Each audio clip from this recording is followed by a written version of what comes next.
Haguna ganko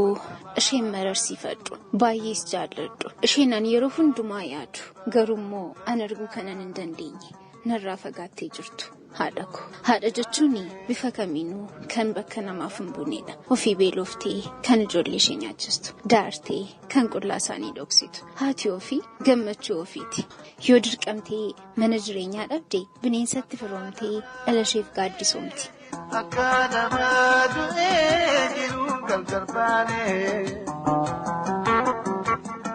Akana madu ejiru kalkarbane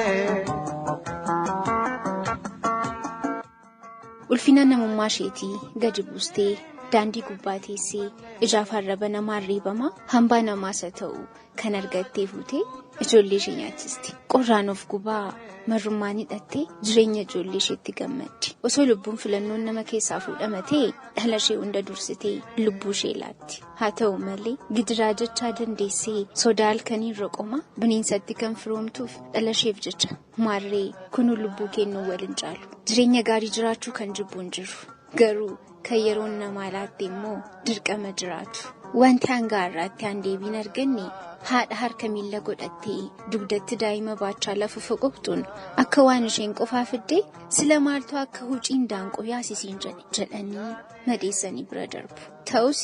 isaanis haadha qabu haadhumarraa dhalatanis mana qabaachuunis ga'aa miti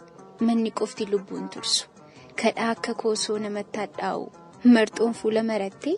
galgala daandii gubbaa kadhachaa turte yoo argatte ijoollee isheef yoo dhabde immoo imimmaan waaqatti ol facaasaa of abaaraa manatti galti yoo gargaaruu dadhabanii yoo arrabsuu baatanuu maal ta'a rakkinni rakkisaa jiruun ga'u cooftoo irratti fanxoo jedhan. Aduu dhiitee baatu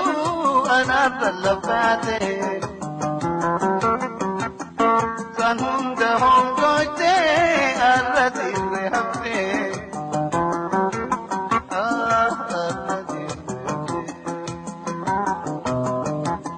Haadha jechuun iccitii ofiiti obboleettiidha biyyadha miidhagina ofiitis kan na dhibu immoo jeessa